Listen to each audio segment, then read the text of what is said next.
السلام عليكم ورحمة الله وبركاته تعالى. مرحبا بكم إخواني في الله وفي هذا الفيديو الجميل جدا، والذي سأقدم لكم في طريقة تحويل اللابتوب الخاص بك إلى راوتر لتوزيع الوايرلس على هاتفك أو حاسوب آخر أو على عائلتك بصفة عامة، وهذا إن لم يكن لديك الواي فاي الخاص بك.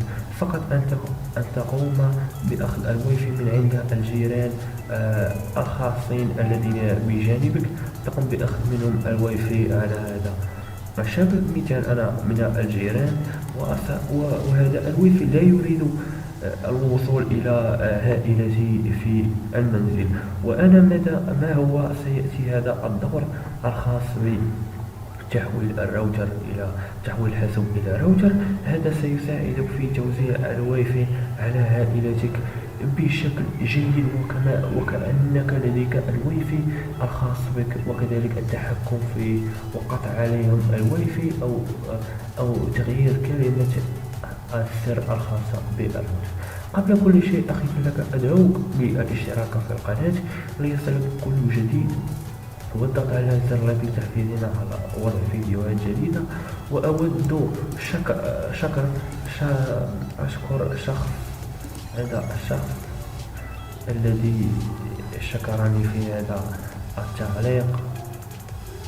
أقول لك أشكرك أخي الكريم كليك غاني، اسمه كليك غاني، شرح رائع استمر أخي الكريم. أشكرك يا أخي الكريم من هذا الفيديو، وأتمنى لك السعادة في حياتك التامة. إذا إخوتي في الله، أنا أطول عليك، فقط ستقوم بالتوجه إلى هذا هذا الرابط الذي ستجده في الديسكريبشن، ثم ستقوم بالنزول قليلا. إذا أردت قراءة هذه المعلومات ستفيدك. المهم تقدر تحمل من هنا أو تحمل من هنا. عفوا إخوتي بالله، سيقوم بتحويلك إلى هذا الموقع. تمام كل شيء واضح. تقوم بتحميله، حجمه 4 ميجا فاصلة 92. مفهوم. تقوم تضغط على تحميل، سهل جدا.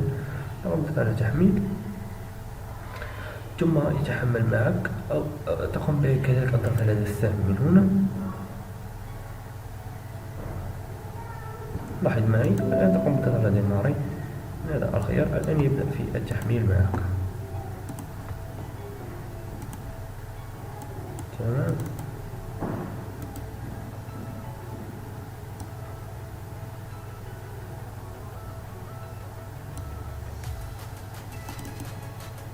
أنا قمت بتحميله من قبل، ها هو كيف ما تشاهدون معي شكله على هذا الشكل. تقوم بالضغط عليه مرتين، ثم انستال تثبيته سريع جدا. لاحظ تم التثبيت بدون أي مشكل، ويفتح مباشرة. واجهة على هذا الشكل. لاحظ معي ليس مشكلة، نقوم على هذا الشكل مشكلة. إذا هذه على هذا الشكل. تقوم بتغيير اسم الراوتر أو اسم الواي فاي الذي تريد. مثلا تقوم بكتابة محمد على هذا الشكل، واي فاي.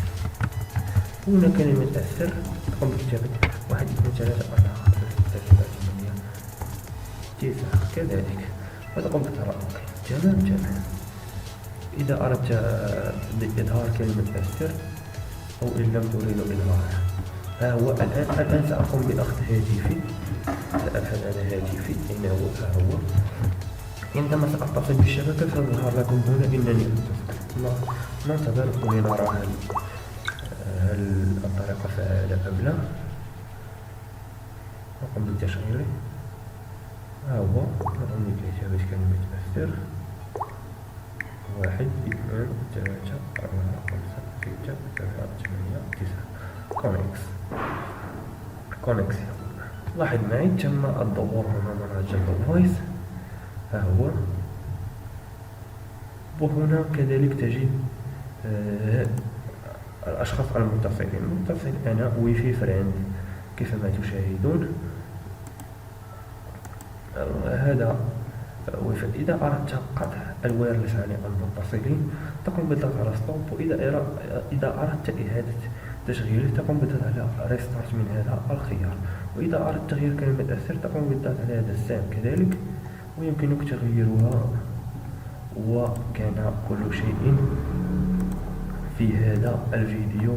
لا تبخل علينا أخي بالاشتراك في القناة ليصلك كل جديد، والسلام عليكم ورحمة الله وبركاته. 48 hours ahead of Google's highly anticipated smartphone